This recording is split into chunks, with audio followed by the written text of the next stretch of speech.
মানুষের অদ্ভুত আচরণের উপর বিরক্ত হয়ে আমরা অনেকেই বলে থাকি উদ্ভট চরিত্রের মানুষ একটা।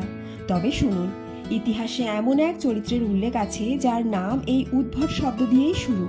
একজন অত্যন্ত প্রভাবশালী অলঙ্কার শাস্ত্রবিদ বা কবিতাত্ত্বিক, তিনি হলেন আচার্য উদ্ভট বা ভট্ট উদ্ভট।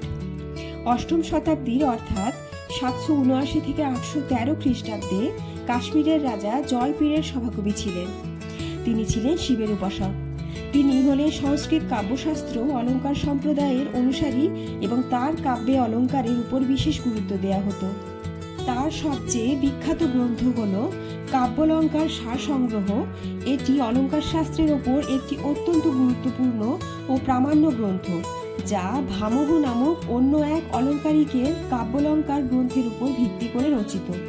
এই আচার্য ভামহের অলঙ্কার শাস্ত্রের উপর তিনি ভামহ বিবরণ নামে একটি টিকাও লিখেছিলেন। আচার্য উদ্ভট অলঙ্কার শাস্ত্রে তার গভীর জ্ঞান ও কবিতাত্ত্বিক মতবাদের জন্য আজও পণ্ডিত মহলে শ্রদ্ধেয়।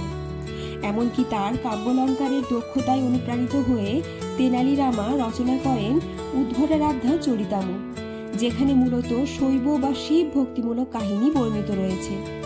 তাছাড়া তিনি রচনা করেছেন অদ্ভুত রামায়ণ, যেখানে মূলত সীতামাতাকে মহাকালী বা জগন্মাতা হিসেবে তুলে ধরে এবং রামের জীবনের কিছু ভিন্ন কাহিনী আছে। এই গ্রন্থে রাবণ বধের নেপথ্যে সীতার বীরত্বপূর্ণ ভূমিকার উপর জোর দেওয়া হয়েছে। এবার যখনই কেউ এই শব্দটি ব্যবহার করবেন চরিত্রের দোষ বোঝাতে, তাকে অবশ্যই এই গল্পটি শোনাবেন। ঈশ্বরের সৃষ্টি সর্বদাই সুন্দর হয়। গল্পটি যদি আপনাদের ভালো লাগে তবে চ্যানেলটি সাবস্ক্রাইব করে ভিডিওটি লাইক ও শেয়ার করুন।